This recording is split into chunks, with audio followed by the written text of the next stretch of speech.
না, সহি একটা হাদিস। সাহাবায়ে কেরাম আরজ করলেন, ইয়া রাসূলুল্লাহ, ইয়া হাবিবাল্লাহ, আমরা একটা বিষয় জানতে চাই। বিশ্বনবী বললেন, সাহাবীরা রে, তুমি কি জানতে চাও? কি জানতে চাও? কি জানতে চাও? সাহাবীরা এবার বললেন, ইয়া রাসূলুল্লাহ, আমরা জানতে চাই এই পৃথিবীর মধ্যে জান্নাতের বাগানের পরিচয় যখন আমরা জেনে গেলাম, এখানে যখন আমরা যাব, আপনি বললেন যে তোমরা পৃথিবীর মধ্যে জান্নাতের বাগানগুলোতে ফল উপভোগ করবে। ইয়া রাসূলুল্লাহ, ইয়া হাবিবাল্লাহ, আমরা বুঝতে পারলাম না এই পৃথিবীর মধ্যে সেই জান্নাতের বাগান যখন পেয়ে গেলাম, সেখান থেকে আমরা কি ফল উপভোগ করব? আল্লাহ রাসূল বললেন, শুনে রাখো রে, তোমরা এই পৃথিবীর মধ্যে যখন জান্নাতের বাগানে যাবে, সেখান থেকে তোমরা যেই জিনিসগুলো উপভোগ করবে সেটা হলো, তোমরা যখন সুবহানাল্লাহ, আলহামদুলিল্লাহ, আল্লাহু আকবার যেই ধ্বনিগুলো দিবে, সেটাই হবে তোমাদের জন্য জান্নাতের মধ্যে এক একটা ফল। তাহলে সুবহানাল্লাহ, আলহামদুলিল্লাহ বলে লাভ না ক্ষতি? তাহলে দুইটা সার্টিফিকেট আজকে আপনি নেবেন। এক নাম্বার সার্টিফিকেট হলো আপনি একটা জান্নাতি প্যান্ডেলে বসেছেন, ঠিক কিনা বলেন?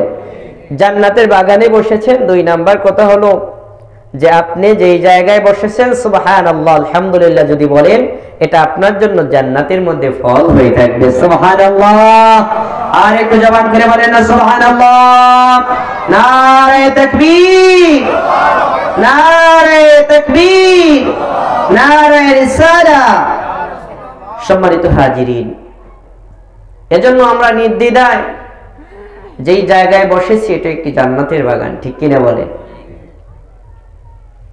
প্রিয় সুধী ভাইয়েরা আমার, এবার আপনার হৃদয়ের মধ্যে, আপনার অন্তরের মধ্যে, আপনার হার্টের মধ্যে একটা শব্দ চলে আসতে পারে, এই পৃথিবীর মধ্যে আমি জান্নাতের বাগানের মধ্যে বসলাম, ঠিক আছে, কিন্তু আল্লাহ তাআলা কি কিয়ামতের ময়দানে আমাকে জান্নাত দিবে কিনা? প্রশ্ন আসে কিনা?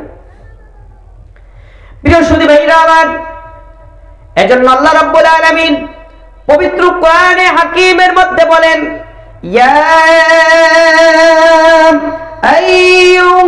আইয়ুহাল্লাযীনা আমানু তুবু ইলাল্লাহি তাওবাতান নাসুহা।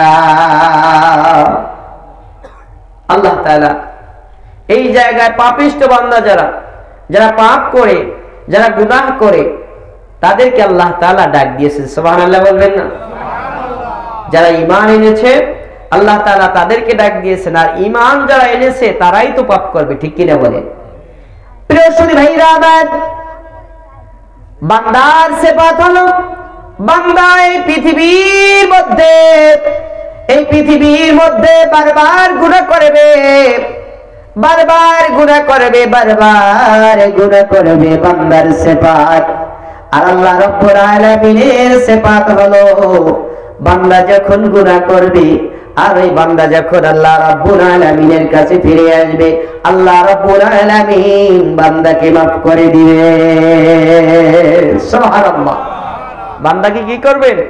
মাফ করে দিবেন। এটা আল্লাহ তাআলার সিফাত। আল্লাহ তো এখন রহমান এবং রহিম, ঠিক কিনা? যেই দিন কিয়ামত কায়েম হয়ে যাবে, আল্লাহ হয়ে যাবেন কহ্হার, অনেক শক্ত হয়ে যাবেন। সেদিন আপনি যদি 1000 বার মাপ চান, আল্লাহ তাআলা বলেন, সেদিন আমি যখন কহ্হার হয়ে যাব, তখন তোমার